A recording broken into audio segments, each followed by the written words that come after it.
Então vamos lá, boa tarde pessoal. Vamos começar aqui nossa segunda aula de CFD. Hoje eu vou tentar passar um pouco mais rápido para dar tempo, porque pelas minhas contas a gente só tem até março, né, para terminar a disciplina, né? Então abril ali eu tenho que dar as notas e lançar no SIGA, tá? Mas vamos lá, vamos falar um pouquinho sobre malha, tá? Lá no Simufab eu faço uma atividade sobre malhas, tá? Então lá eu faço um setup e mostro os tipos de setup que a gente pode fazer na malha e as diferenças que dá quando você está trabalhando com a malha. Então aqui basicamente eu vou falar um pouco a teoria que tem lá e aí a gente vai fazer um tutorial, tá? Aí como lá o material já está gravado, a gente fica mais tranquilo em relação a isso. Então, vamos lá. Vou aqui. Minha canetinha tá pegando. Tá. Pronto, vamos lá. Então assim, eu começo logo com uma pequena pergunta, né? Por que tantos tipos de malhas? Tá? Lembrando que a gente tá vendo, a gente já viu malha para estrutural, né? Para elementos finitos. E a gente agora tem malha, né? Para que a gente tá chamando de CFD, mas é o método dos volumes finitos, tá? E aí basicamente, né? As malhas, né? Elas começaram como malhas estruturadas. A gente dividir aqui o domínio, né, de uma forma bem comportadinha, tá? Só que o problema é que a gente tem muitas coisas na engenharia, né? Fazer com um perfil melhor, né? Um perfil aerodinâmico mesmo é uma geometria complexa, né? Ela tem curvaturas e aí fica difícil você tentar representar essa geometria através de uma malha. E aí depois vem o conceito de malhas não estruturadas, que aí elas não têm esse aspecto comportado, né? Então elas se adequam a geometrias mais complexas, né? E aí você consegue discretizar o domínio, tá? Então essa foi a grande evolução que a gente observou no, nos geradores de malha. Hoje, para fazer uma malha é realmente muito fácil. Quando eu comecei, a gente tinha que pegar o domínio, pegar as arestas, dividir, fazer realmente o traçado da malha e era muito complicado, né? Assim, você queria fazer uma malha com uma curvatura, aí você tinha muito trabalho. Hoje, com o gerador automático, ele praticamente faz esse trabalho para você. Mas é bom você saber como mexer na malha, porque nem sempre o resultado é satisfatório, tá? Então é por isso que é importante a gente estar ligado nessa questão da malha. E aí o que acontece, né? Os solvers, né, eles usam esse método que a gente chama de multigrid, né? Você tem a sua malha refinada e aí ele cria artificialmente uma malha menos refinada, isso você não vê, né, o usuário, e aí ele resolve uma malha mais grosseira, tá? Baseada na malha que você está mirando, e aí com isso ele consegue fazer uma convergência mais rápida, tá?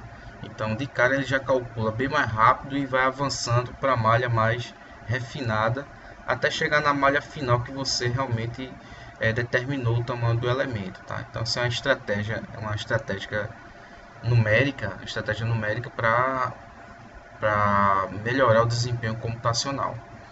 Então a cada versão que eu vou falar da ANSYS, né, que eu tenho acompanhado mais de perto, a cada versão eles tentam melhorar isso aí, porque esses solvers, né, tanto os de FEA quanto os de CFD, foram feitos nos anos 70, né, 70, anos 80. E naquela época você não tinha esse conceito de vários cores, né, no teu PC, tá? E aí a partir de 2006, 2005 começaram a surgir o dual core, aquelas coisinhas lá que foram evoluindo de forma meio que exponencial assim, né? Então hoje a gente tem muitos cores e o pessoal da computacional tinha que se virar aqui, fazer o solver usar o que tinha, os benefícios que se tinha de trabalhar com vários cores, né? E mais recentemente a gente teve aqui a questão das GPUs, né? Então as placas gráficas também, hoje os solvers eles também podem trabalhar com a GPU. No próprio Fluent você escolhe, né, essa opção. Você vai trabalhar com os seus processadores ou com os processadores da GPU, tá? E realmente você tem um ganho muito gigantesco, porque você traz dentro de uma placa dessa milhares de processadores, né?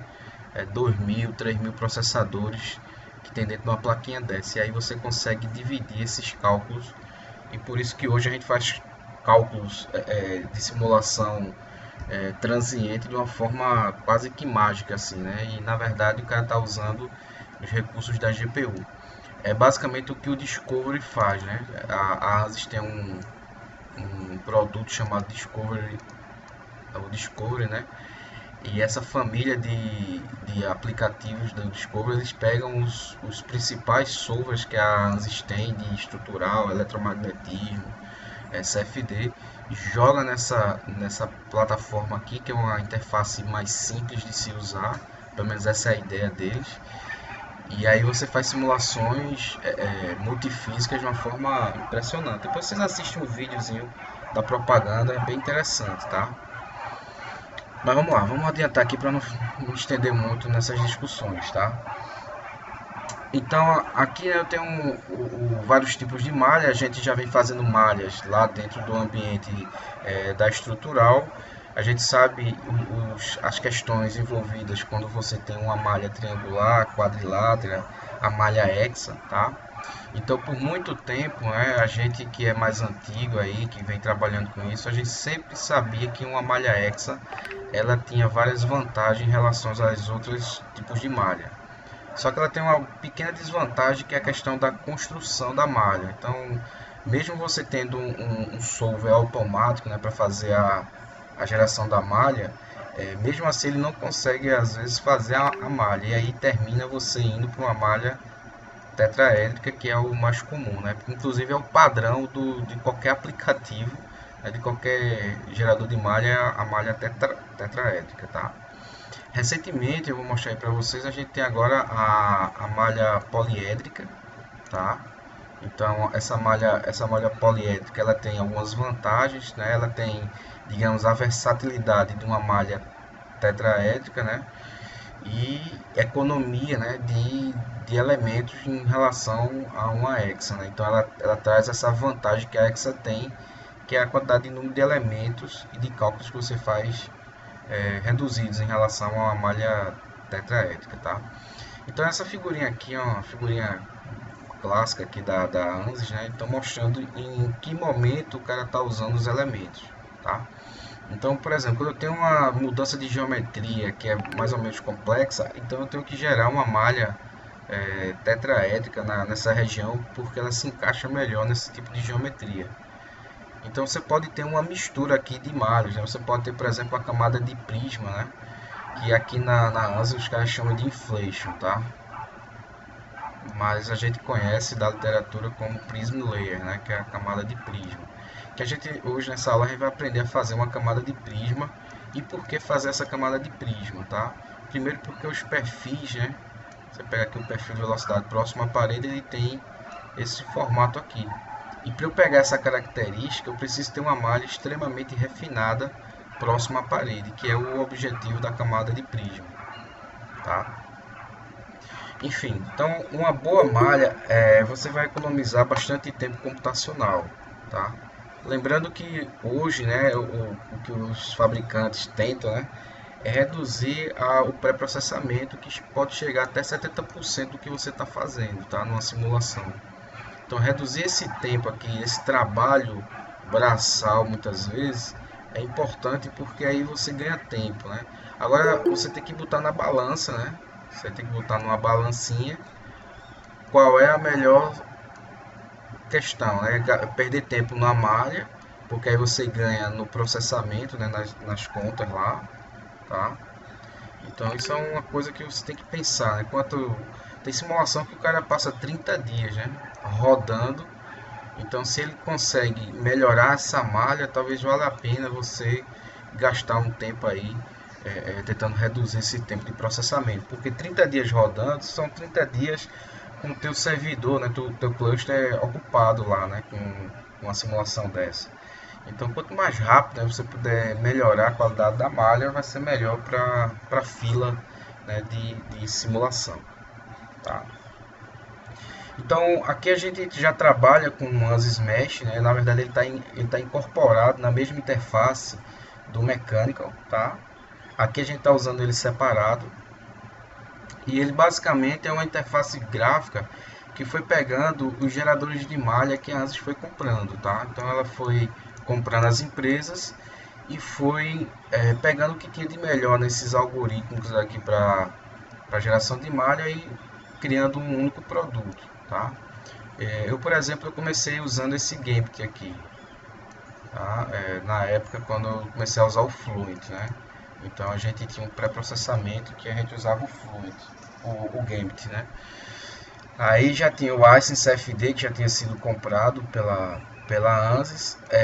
Hoje, se eu não me engano, ainda você consegue trabalhar com Ice, tá? Ele tem uma interface gráfica e você pode trabalhar em malhas mais sofisticadas, como esse exemplo aqui, tá? Você pode tentar fazer malhas, digamos assim, mais manuais, mas aí você ganha em processamento, tá? Mas no geral aqui no nosso curso a gente vai fazer malhas, basicamente malhas automáticas, tá? A gente vai intervir pouco por conta do tempo. No curso de CFD, na parte de trocador de calor, eu passo mais um tempinho fazendo algumas técnicas de malhas, principalmente malha 2D, para os alunos aprenderem, né, a trabalhar um pouco mais esse lado da malha, né? Aqui praticamente nesse curso a gente meio que usava a questão mais da malha gerada automaticamente, tá? E aí no curso de CFD, como eu tenho mais tempo, né, é só um assunto, aí eu consigo trabalhar mais esses conceitos, tá? E aí o Mesh, né, você pode trabalhar com malha CFD, mecânico, hidrodinâmica, eletromagnética, tá? Então ele faz malhas para todo tipo de software, tá? Inclusive não só os da ANSYS, tá? Esses produtos aqui, eles eram geradores de malha genéricos, né? E aí eles geram malha para outras aplicações, tá? Aqui é um exemplo bem interessante de um modelo, tá? Que ele tem uma malha tetraédrica com 48.000 células, tá? E aí eu tenho para o mesmo volume uma malha hexa com 19.000. Então assim, não precisa ser muito sabido, né? Então, pô, se eu tenho um negócio com 48.000 e 19.000 células, então eu já tenho uma redução drástica de cálculo, né? E sem falar que a malha hexa, ela, como tem a questão conservativa, tá? Ela é melhor para você trabalhar os fluxos, né, nas faces. Numa malha tetraédrica, né, você tem as faces todas inclinadas em relação aos fluxos, né? Então isso é outra coisa também que ajuda assim, a malha hexa a ser melhor, tá? Então aqui eu coloquei algumas coisas, né? Destaquei, né? Menor número de elementos, né? Então aqui é bem visível isso aqui, tá? E obviamente isso vai levar um menor número de cálculo, né? Um tempo de cálculo. E também a questão de erros numéricos por conta da geometria dela, né? Então ela, como é um cubinho, né? Então ela ajuda muito essa questão dos balanços, tá? Vantagem da malha tetra, a questão da discretização, né? Você consegue qualquer gerador de malha, ele faz boas malhas, né? Assim, com malhas tetras, né? Depende da geometria. Ela se ajusta fácil, né? Quando você tem curvaturas ou geometrias complexas. E aí é mais fácil, né? Então, geralmente você pode fazer uma malha tetra para rodar o teu caso. Depois que você ajustar a parte de setup, né? A parte da física, você pode pensar em elaborar uma malha mais sofisticada, tá?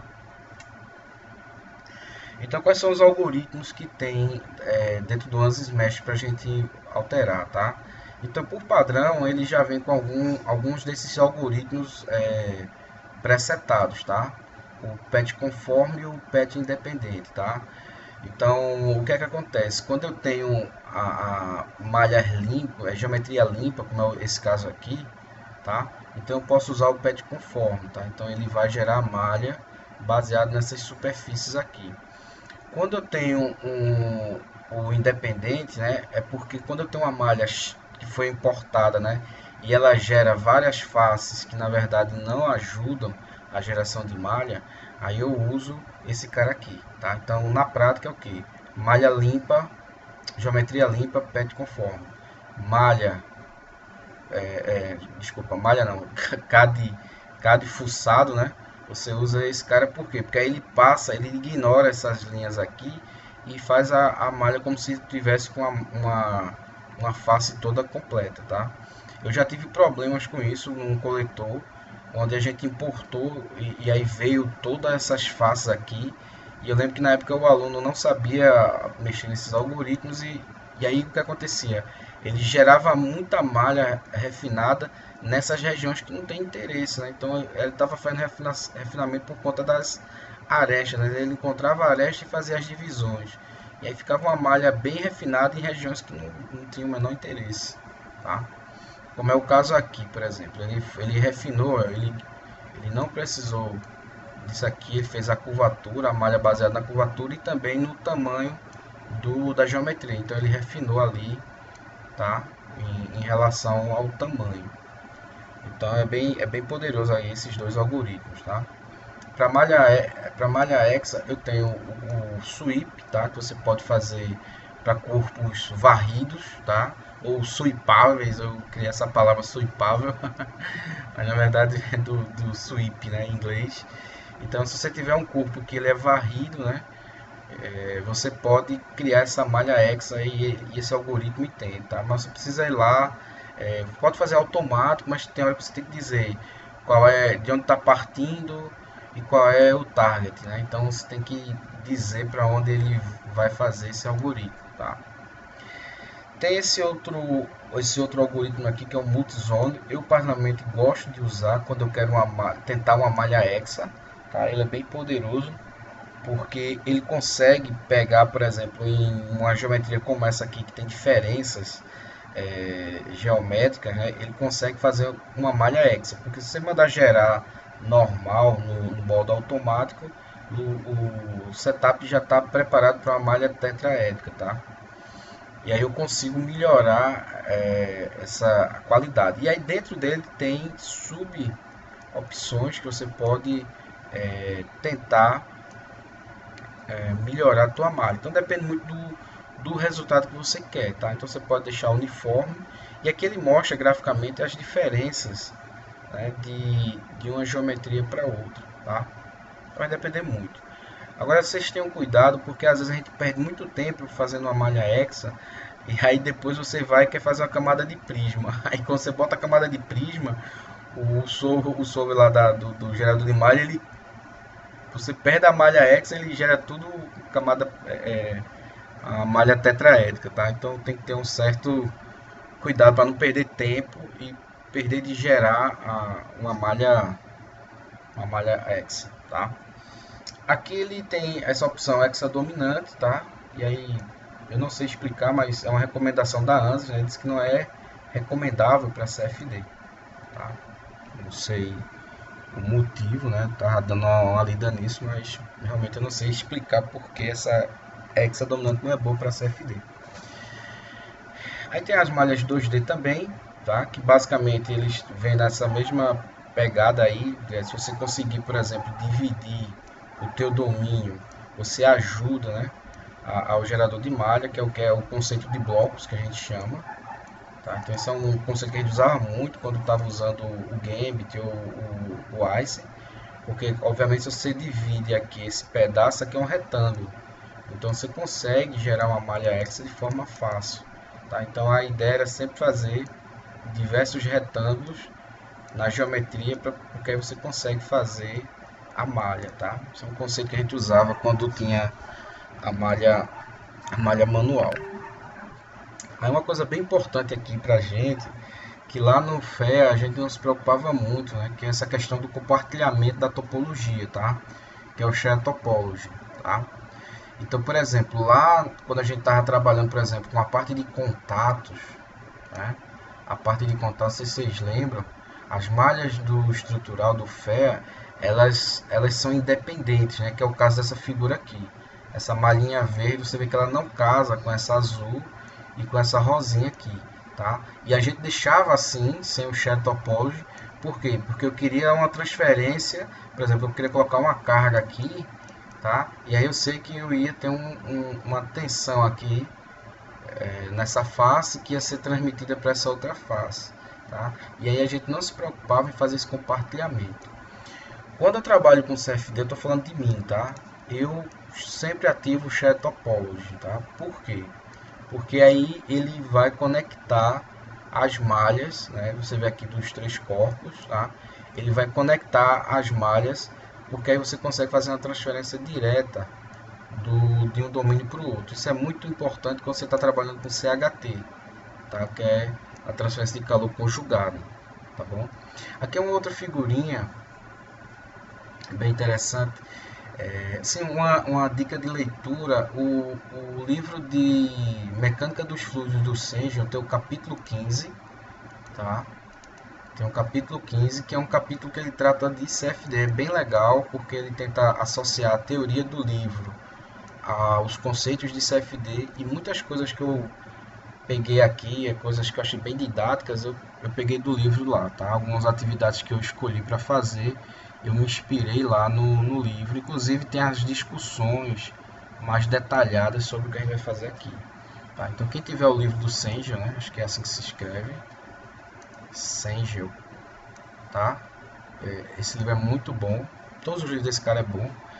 E aí eu peguei essa figurinha dele lá, tá? Que é mostrando esse conceito de bloco. Aqui você divide a estrutura em blocos e aí você consegue fazer uma malha hexa, né? Mas aqui você percebe basicamente que você não tem uma malha conforme, uma malha não conforme, né? Porque ela não casa entre os domínios, né? Aqui não, aqui eu tive que fazer um outro melhoramento aqui, né? Por conta que eu precisava casar exatamente os elementos, tá? E aí vem a pergunta, né? Pô, a gente tem problemas, né, quando a gente não tem a malha conforme. E por que eu falo tanto da malha conforme? Porque eu já tive um problema seríssimo, né, de simulação. E eu estava gerando a malha de um TP, né, de um transformador de potencial, tá? De uma empresa de geração elétrica. Então, basicamente, ele tem um domínio que é uma cerâmica, né, aqueles isolador. Internamente eu tenho uns capacitores, tá? Nessa parte aqui em branco, né? Essa partezinha aqui, eu tinha óleo. Então eu tinha ar, tinha óleo e tinha os materiais, né? Que eu tinha basicamente alumínio e aqui eu tinha um material, uma cerâmica, né? Então eu tinha vários domínios dentro dessa simulação. E aí, quando eu gerei a malha, eu não me ative esse detalhe do Shared Topology. E aí, eu mandava rodar e nada da malha, nada de rodar nada, né? Ou seja, eu entrei em pânico, tá? Porque eu tinha uma reunião com o pessoal do P&D e eu não tinha nada para mostrar.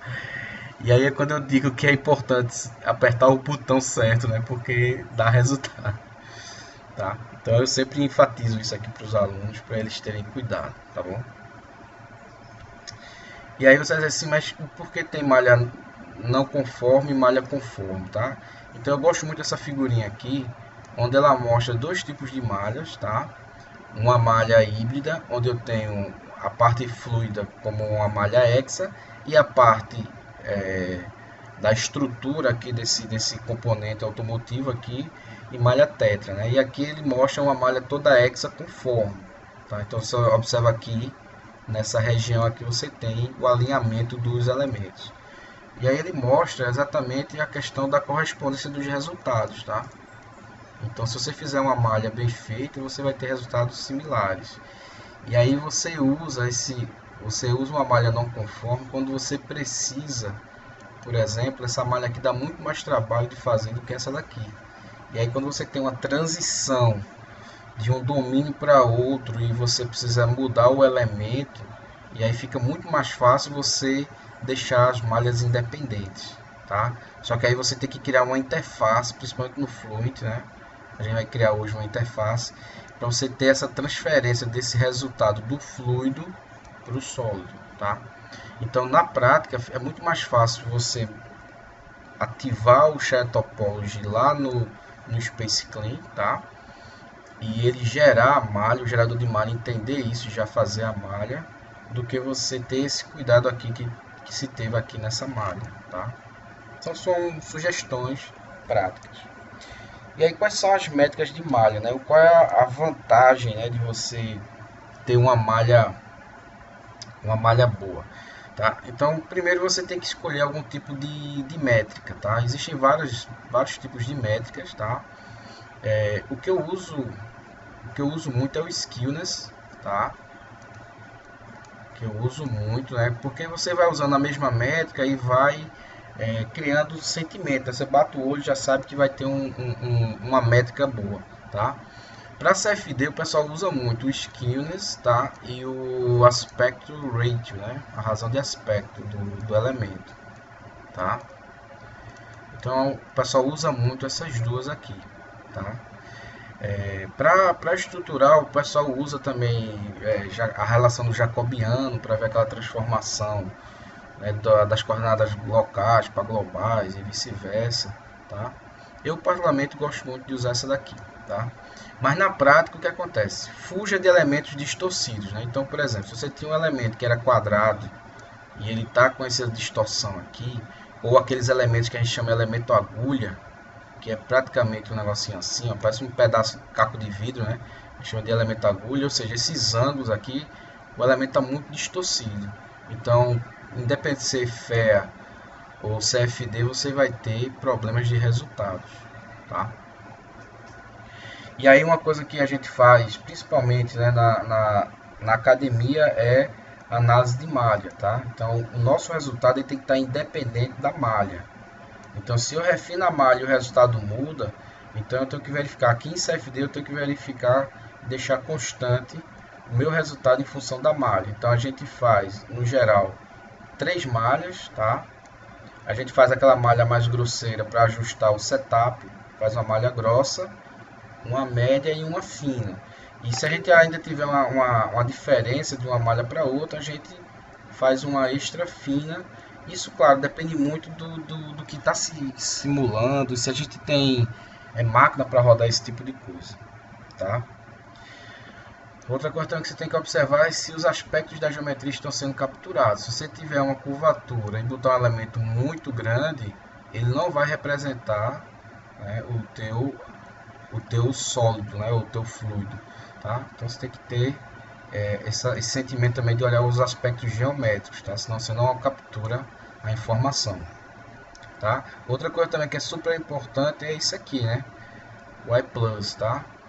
Esse bichinho aqui, na verdade ele é Y+, né? O Y+, que é um adimensional para você ver o tamanho da camada limite, né? Para você calcular.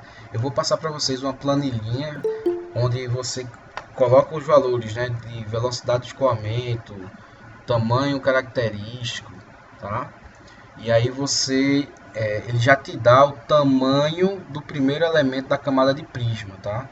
Por que isso? Por conta dos modelos de turbulência. Se você não tiver esse cuidado, você pode ter um resultado que o modelo de turbulência não está entregando, tá? Você pode ter esse probleminha aí. E aí qual o problema dessa malha ser ruim? Primeiro é convergência, né? Então você vai ter gráficos desse tipo aqui para simulações triviais. Então você vai ver que o resíduo não desce, tá? Fica ali sambando, né? 10 a menos 3 e não desce por conta que a malha é ruim. Outra coisa que é terrível é que às vezes você converge bem, mas você tem uma representação ruim da física, tá?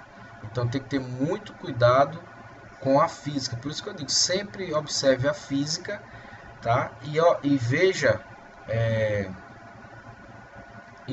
essa representação, se faz sentido o que você está analisando, tá? Então, e outra é a questão da falsa difusão. A falsa difusão é um problema numérico, né, que acontece porque você vai fazer o tipo de discretização, se é upwind, se é segunda ordem, e aí dependendo da malha você reduz essa falsa difusão. Isso aqui é um exercício que eu passo para o pessoal, que é um fluido a 300 Kelvin, por exemplo, e outro aqui, o vermelhinho, a 600, tá? Mesma velocidade, mesma vazão, e na prática isso aqui era para ter uma linha aqui dividindo, né, o fluido totalmente frio e totalmente aquecido. Só que aí você observa que se você usar o upwind, né, de primeira ordem, tá? O upwind de primeira ordem, eu vou ter essa falsa difusão, ou seja, isso aqui não existe, esse gradiente de temperatura, tá? Ele não existe. E aí eu mostro que à medida que você vai refinando a malha, mesmo usando uma discretização tipo upwind, você vai reduzindo essa difusão, tá? Eu já vi trabalho de TCC, o aluno era uma embarcação, e aí ele tem aqui o mar, né? E aí a gente ia ver a questão da pressão, e aí eu estava observando um problema numérico e ele não estava enxergando isso, que era essa falsa difusão, tá? Então às vezes o aluno não tem conhecimento do que está fazendo, e aí está dando um problema numérico e ele não tem a menor ideia do que é aquilo, ele acha que é um resultado real, tá? Mas isso aí não existe, então tem que ter esses cuidados com a malha. Aqui eu coloquei como é que a ANSYS calcula o skewness, tá? Então, na verdade, ela pega o elemento, coloca dentro de uma esfera, tá? E aí ela tem o padrão, né? Dentro de uma esfera, ela tem, por exemplo, um tetraedro dentro de uma esfera, e ela compara esse tetraedro padrão com o elemento atual, que seria o elemento distorcido. Então, à medida que isso aqui vai ficando cada vez mais distorcido, o teu skewness vai aumentando. Então ele vai de 0 a 1. Tá? Então quanto mais próximo de 1 é porque está ruim, a distorção está muito grande. Tá? Então na prática, o elemento para ter um skewness 0, ou seja, um elemento perfeito, por exemplo, se ele for um elemento tetra, um hexaedro, tá? Então esses ângulos aqui tem que ser 90. E se ele for um triangular, teria que ser 60 graus, tá? Então é essa continha aqui que ele faz, e aí eu tenho um elemento perfeito. Mudou, alterou, distorceu, ele faz a conta e cria essa métrica para que a gente possa se basear, tá? Aqui eu coloquei uns exemplos, né, dos valores, né, da faixa de valores do skewness, tá? Só para você se basear. Então, no geral, 0,92 você tem problemas do solver rodar, mas não é só o valor, tá? É a quantidade de elementos ruins que você tem. Então, se você tem muito elemento ruim, tá? O solver ele pode reclamar, tá? Então, no geral, 0,92 já é complicado. Aí você vai dizer, professor, a gente fez a malha ali, deu 0,99, aí beleza, mas quantos elementos tem com essa qualidade, tá? Então, não é só o valor mínimo, né? Mas é a quantidade de elementos. Por isso que na ferramenta ele dá uma distribuição da quantidade de elementos que estão nesse nível de qualidade, tá? Então aqui, por exemplo, aqui é uma discussão que tem lá do livro do Senja, que ele fala sobre malhas, e aqui ele está mostrando exatamente os elementos agulhas, né? Então tem uma célula triangular, então eu vou ter o 0 skewness, ou seja, perfeito, tá? E à medida que eu vou distorcendo o elemento, eu vou tendo um skewness, né, que para eles é inaceitável, que é acima de 0,98, tá? E aí existem algumas coisas que você pode fazer. Por exemplo, aqui você tem uma malha, tá, que ela tenta fazer aqui uma malha, como se diz? Ela tenta manter aqui o tamanho do elemento, mas eu termino criando elementos distorcidos, né, por conta dessa configuração da malha, tá vendo? Ao ponto de chegar aqui, ó, eu tenho um losango, né? Então isso aqui é um elemento de péssima qualidade. Então existem algumas técnicas que você pode fazer. Por exemplo, aqui é uma malha hexa, só que ela vai me dar um skewness muito ruim, tá? Em contrapartida, eu tenho aqui uma malha triangular, onde o elemento, se você olhar aqui, ó, os elementos estão menos distorcido. Poucos elementos, como essa pontinha aqui, vai ter uma pequena distorção, mas é bem diferente desses outros, né? Porque eu tenho uma quantidade enorme de elementos distorcido aqui nessa primeira malha, que é uma malha hexa, tá? Então, são coisas que a gente tem que ter cuidado. E aí você pode melhorar a tua malha fazendo a divisão do domínio, né? Então, onde dá para fazer uma hexa bacana, você faz um slice lá no teu CAD e aí você separa as tuas malhas. E uma última questão é exatamente isso aqui, ó. Isso aqui acontece quando você tem um perfil aerodinâmico, né? Então você tem isso aqui, tem essa ponta que ela existe, tá? E aí a estratégia é você cortar, realmente cortar para evitar o elemento agulha, porque vai ter sempre, né, essa região complicada. Então o pessoal o pessoal que trabalha, né, com aeroespacial, aeronáutica, né, o pessoal corta um pedacinho aqui do perfil para evitar exatamente esses elementos de baixa qualidade na pontinha do perfil, tá? Então são dicas que a gente faz para ter sempre uma malha boa, tá? Uma malha que roda. Aqui é um exemplo que eu peguei da ANSI, ele mostrando aqui, né, um skewness médio, tá? A faixa de 0,92, certo? E aqui o resultado, né, de menos 90 pés por minuto, tá? E aí você, com uma malha de baixa qualidade, né, uma malha com skewness menor, você tem uma mudança de comportamento. Então tem que ter cuidado, nem sempre o que seria uma malha que seria 3D, né, uma malha hexaédrica, tá? Você pode ter uma malha que pode ser uma malha tetra, pode ser até melhor, depende de como você faz. E isso aqui eu chamo a atenção porque, por exemplo, aqui você poderia querer colocar uma camada de prisma, né? Eu não sei que problema é esse aqui, mas se você quisesse colocar uma camada de prisma, e aí quando você coloca a camada de prisma, essa malha aqui fica muito com a razão de aspecto muito grande, né? Então, por exemplo, você tem aqui uma malha que ela estava assim, na superfície, né? Então aqui é a superfície. Aí você vai gerar uma malha de prisma. Então a malha de prisma vai fazer o que? Vai dar um slice aqui, ó. E na hora que você cria esses elementos na camada de prisma, se você olhar agora, você tinha uma razão de aspecto aqui de 1 para 1. Agora você vai ter uma razão de aspecto ruim, né? De 1 para 10, por exemplo. E isso também não é bom. Então por isso você tem que, quando fazer a malha de prisma, você também tem que lembrar de quebrar aqui também ao longo do X, por exemplo, né? Imagina que isso aqui é Y e aqui é X, tá? Então tenham cuidado com malha. Malha é um bicho complicado. E aí uma coisa para fechar aqui essa parte de malha é a questão da qualidade, né? Do impacto que uma malha tem para cada tipo de malha. Para estrutural, às vezes você pode ter uma singularidade numérica naqueles hotspots, né, os pontinhos vermelhos numa determinada região, e você pode desprezar o resultado, tá? Principalmente se for uma singularidade numérica. Você tem aqui o que a gente chama de quina viva, né? Então, isso aqui eu sei que vai me dar uma singularidade numérica, mas se próximo dessa região meu resultado tá bem comportado, então eu considero esse resultado aqui, não um resultado pontual de 2 ou 3 elementos que estão dando um pico lá de resultado. Então isso aqui é uma questão numérica. E aí eu consigo, né, mesmo com um elemento ruim, eu vou lá e desconsidero aquilo ali.